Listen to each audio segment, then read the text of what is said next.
जो कि यहाँ मुद्दा है सीजेपी का, ये मुद्दा मेरे दिल के करीब पिछले 40 सालों से रहा है।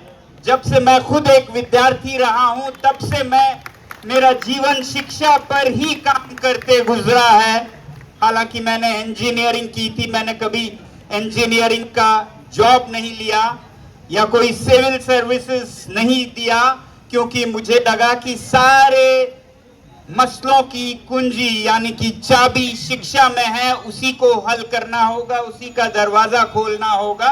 तो लद्दाख के पर्यावरण से भी पहले शिक्षा पर मैं काम करता आया हूं। और जब कुछ युवकों ने, युवा पीढ़ी ने ये आवाज उठाई कि शिक्षा में समस्या है और उसके लिए हम आवाज उठा रहे हैं, तो मैं कैसे खामोश रह सकता था, आप सोच सकते हैं। अगर 40 सालों से इसी पे लगा हूं तो ये बिल्कुल प्राकृतिक था, नॉर्मल था, नेचुरल था कि मैं इसका समर्थन दूं, जैसे भी हो सकता है उस तरह से समर्थन दूं।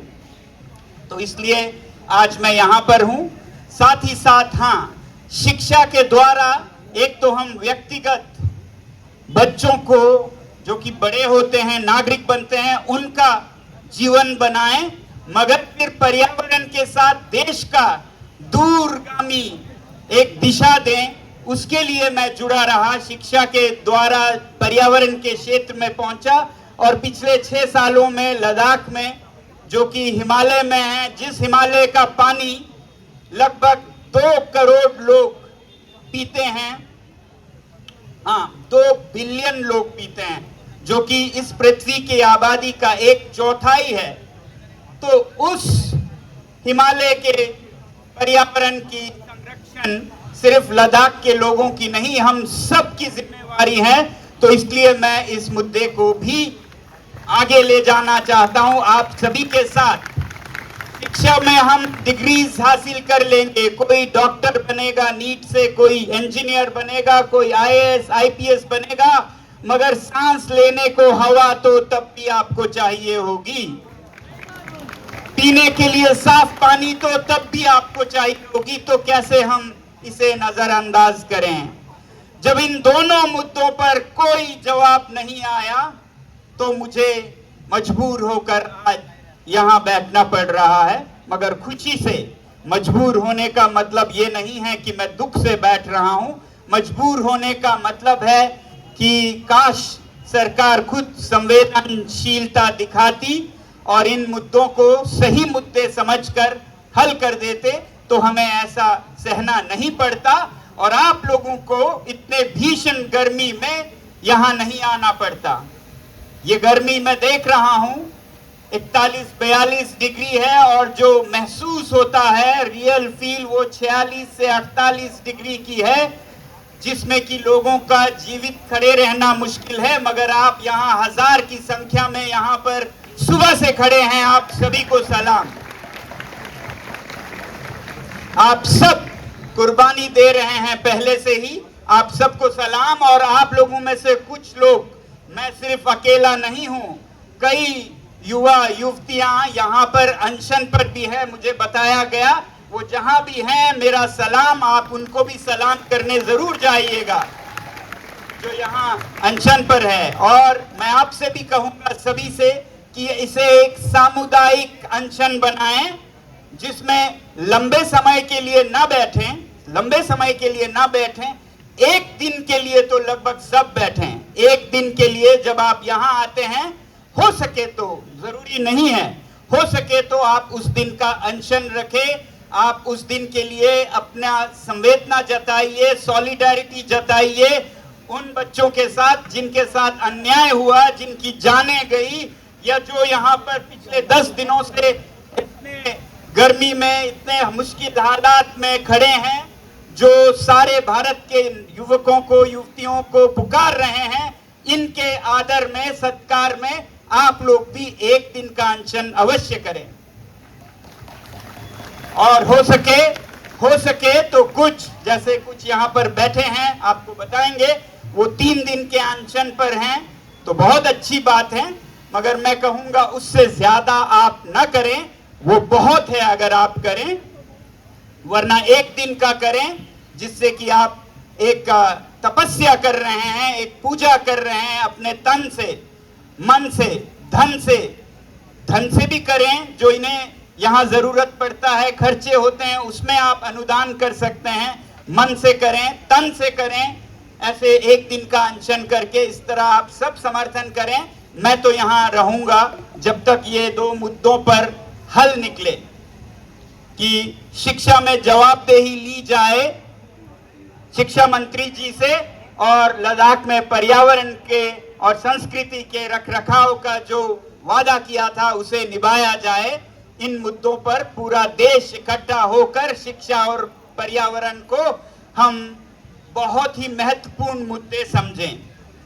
अब मैं कुछ बातें, कुछ संदेश देना चाहता हूं। शिक्षा में किसी भी सरकार का, अगर वो सच्चे देश का हित चाहते हैं, अगर वो सच्चे देश को, भारत को सारे जहां से अच्छा बनाना चाहते हैं, तो वो बिना शिक्षा के हो ही नहीं सकता।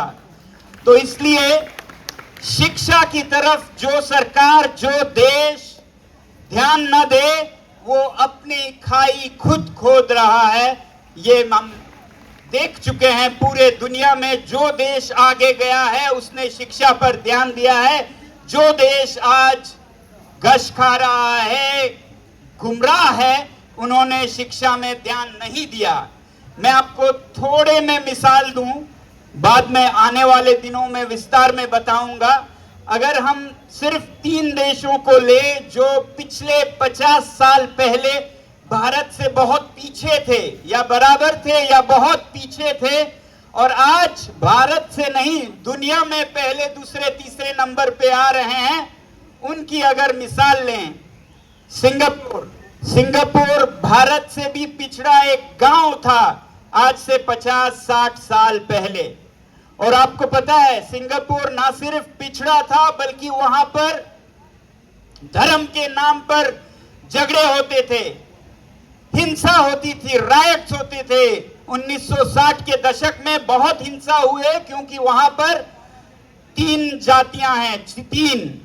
एक है चीनी मूल के जो ज्यादातर बुद्धिस्ट हैं या क्रिश्चियन हैं, दूसरे हैं मुस्लिम जाति या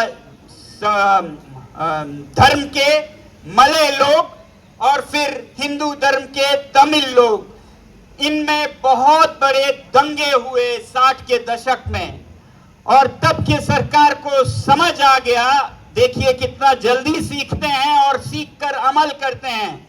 बहुत जल्द उन्होंने सीखा और उसके बाद उन्होंने एक तरफ नफरत को कम करना शुरू किया कि किसी को याद भी ना आए कि वो बुद्धिस्ट है या मुस्लिम है या हिंदू है या क्रिश्चियन है। ऐसे हालात पैदा किए कि आने वाले बच्चों में एक भी बूंद जहर का ना जाए, और दूसरी तरफ उन्होंने पूरा जोर शिक्षा पे लगाया। आज सिंगापुर का प्रति व्यक्ति आय दुनिया में नंबर 1 पर है, नंबर 1, 2, 3 में रहता है। प्रति व्यक्ति आय, ये देखिए, प्रति व्यक्ति आय जरूरी है, जीडीपी जरूरी नहीं है। जीडीपी में हम कहते हैं भारत तीसरे, चौथे, कहते हैं छठे पे है, मगर उसका कोई मायने नहीं है क्योंकि प्रति व्यक्ति देखें तो $2000 तक भी नहीं है, जबकि सिंगापुर का $90,000 तक जाता है प्रति व्यक्ति आय। एक आदमी के पास क्या है अगर आप देखें धन के तरफ से भी, जरूरी नहीं है ये, मगर इस तरह से अगर विकास की बात करते हैं तो नंबर 1 पे पहुंचा। वैसे ही कोरिया है, हमसे पिछड़ा था, बल्कि एक बहुत बड़े युद्ध से निकला था आज से 50 साल पहले, 60 साल पहले, 6-7 दशक पहले, मगर आज वो दुनिया के पहले 5-10 देशों में आता है। वही हमारा पड़ोसी चीन हमसे पिछड़ा था और आज बहुत आगे गया। तो इसलिए गया क्योंकि उन्होंने शिक्षा पर ध्यान दिया। मुझे लगा हमारी भारत में भी हमारी सरकार शिक्षा पर बहुत ध्यान दे रहे हैं, क्योंकि उन्होंने एक नई शिक्षा नीति लाई जिसमें बहुत अच्छी बातें भी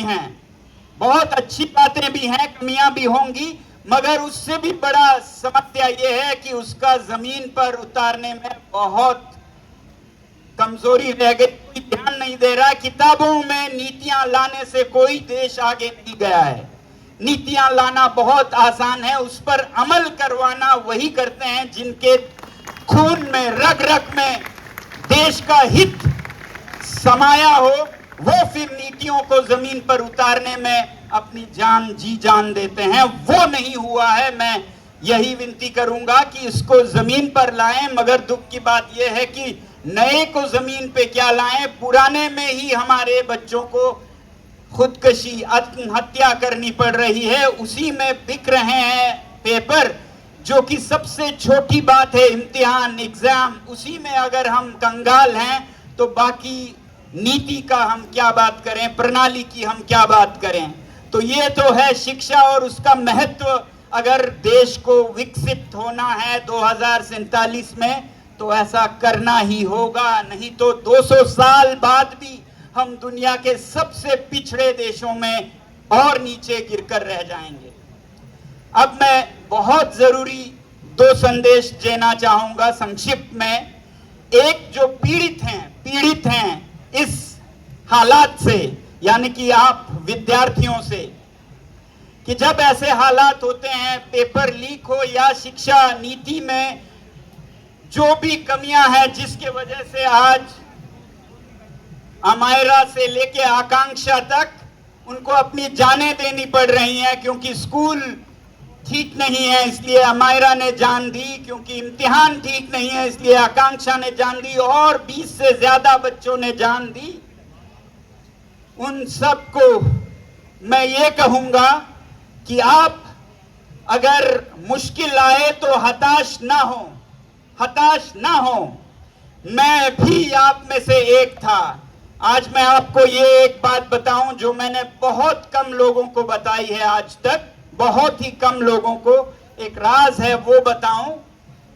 मैं जब 11 बरस का था, 11 बरस का, तो अमायरा की तरह, आकांक्षा की तरह आत्महत्या करने की सोच रहा था, क्योंकि विद्यालय ने मुझे इतना परेशान किया था कि मुझे दुनिया में, जीवन में कोई रोशनी नजर नहीं आती थी। इस जीवन में जीने का क्या मतलब है जब आपको इस तरह से पिसना है शिक्षा में, और फिर बड़े होकर भी नौकरियों के पीछे दौड़ना है, और फिर एकदम एक दिन मरना है। ऐसे जीवन को क्यों मैं स्वीकारूं?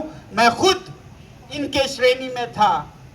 मगर फिर मुझे तब एक समझ आई, जो मैं चाहूंगा आप सब में आए। जब भी आप हताश हो तो इस बात पर ध्यान दें कि एक है आप अपनी जान दें, एक बात है आप अपनी जान दें इनकी तरह, ये भी एक अभिव्यक्ति है। मगर दूसरा तरीका हो सकता है आप अपनी जिंदगी दें, जान नहीं जिंदगी दें, सबके लिए रास्ता निकालने के लिए, ताकि किसी को ऐसा ना करना पड़े।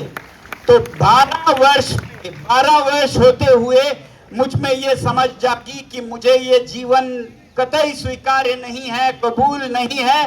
मगर मैं जान दूं, इससे बेहतर है मैं अपनी जिंदगी दूं इस प्रणाली को ठीक करने के लिए, उनके लिए जो जीना चाहते हैं, जो आगे जाना चाहते हैं, उनका रास्ता साफ करूं।